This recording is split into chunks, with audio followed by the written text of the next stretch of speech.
been less than a year since the Droid 2 came out, but you know, and I know that the tech world moves fast, so it's no surprise that a newer version is already out.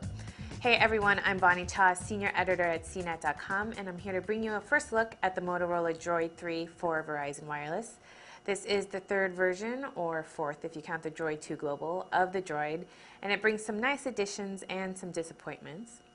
The design is very similar to the past versions of the phone. I actually wish Motorola would switch up the design a little bit since we've seen very little variation over the years, but it's a very solidly built phone and it's also the thinnest one so far. It's about ½ an inch thick and you still get a full slide-out QWERTY keyboard. Motorola has actually added a dedicated number key row so you no longer have to press the Alt key. The buttons are a good size and have a non-slippery texture, so overall a really nice keyboard that most people should find easy to use. On front you've got a 4-inch QHD display. The high-resolution touchscreen should be good news, but unfortunately the way Motorola arranges the subpixels reduces the sharpness of the screen. It's still relatively bright and clear, but pixels are a little more noticeable and text and images don't look as crisp as they do on some competing phones, so I wasn't thrilled about that. Also disappointing is the fact that the Droid 3 doesn't offer support for Verizon's 4G LTE network. It's 3G only, but it is a world phone and comes with a pre-installed SIM card so you can use it overseas.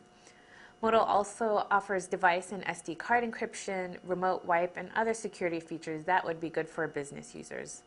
The smartphone is running Android 2.3 Gingerbread with Moto Blur software. Not a huge fan of Motorola's custom UI, so I try to minimize the use of their widget, but that's something you can decide for yourself.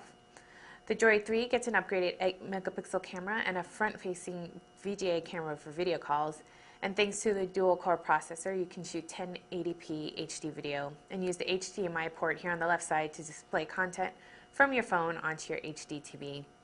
So far, the Droid 3's battery life and call quality have been okay, but I don't feel like it's as snappy as other dual-core devices. You can read more about the performance in our full review, but overall I would say that if you want a physical keyboard, the Droid 3 is probably your best option. But if you don't care about that, it might be worth waiting for the Droid Bionic for its 4G support. The smartphone is available now for $199.99 with a 2-year contract. I'm Bonnie Chan. This has been your first look at the Motorola Droid 3.